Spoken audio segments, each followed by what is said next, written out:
Hey folks, Marty Nowicki from Impact Snap. We're coming to you from the beautiful Lake Placid Golf Club in Lake Placid, New York. Today's topic is I've been chunking the ball, hitting behind it. How do I stop doing that? And what are some drills I can do to prevent it from happening in the future?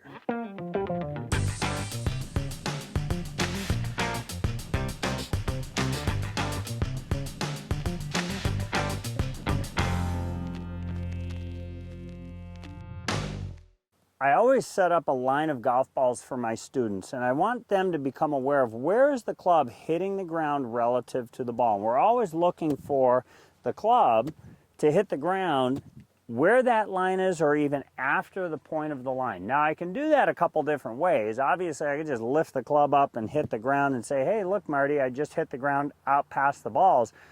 But in the grand scheme of things, we always want to have the club attacking the ball from the inside and hitting the ground after the point of the ball. Why is that so important? Well, because that's how good players compress the ball. And in order to do that, we need to train to get this part of this end of the club far enough past the point of the ball so that when my hands get on it, if I make a little turn, you can see how the club starts to bottom out after the point of the ball.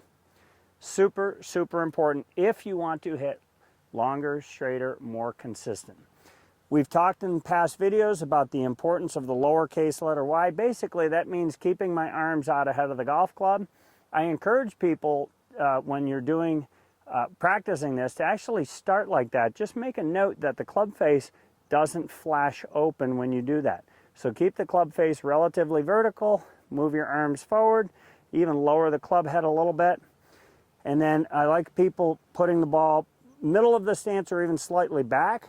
I want you to sense that you have a little more pressure under the left leg or lead leg, so that as you make these short little motions, you get accustomed to seeing where the club is hitting the ground. Note that if for whatever reason I accidentally start using my hands or fingers, well, that's going to help to hit the ground somewhere else, all right?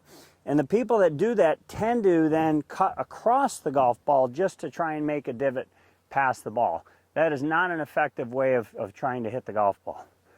Get your hands on there, move your wrists a little forward, let the club head fall a little bit. Put the ball middle or even slightly back in your stance. Lean a little more to your lead side. Just make some short swings, and then we're always checking for the radius afterwards. That's a simple little drill. I learned it from Mike and Andy, Mike Bennett and Andy Plummer. And then once you're ready to go, lean. We're going to hit a couple little pitch shots. And then I can lay the club down and check the location of my divot. Why that's so important and why this training aid, the Impact Snap, helps so much is because it trains the wrists how to return further and further forward, creating that nice lowercase letter y geometry. When I make a bigger swing, I hear a click there. I don't want to hear a click back here because then I'm going to hit the ground behind the ball. So I'll hear a click, make a little turn, second click should happen after that line. And then upon completion, that yellow ball is tangent to my trail arm.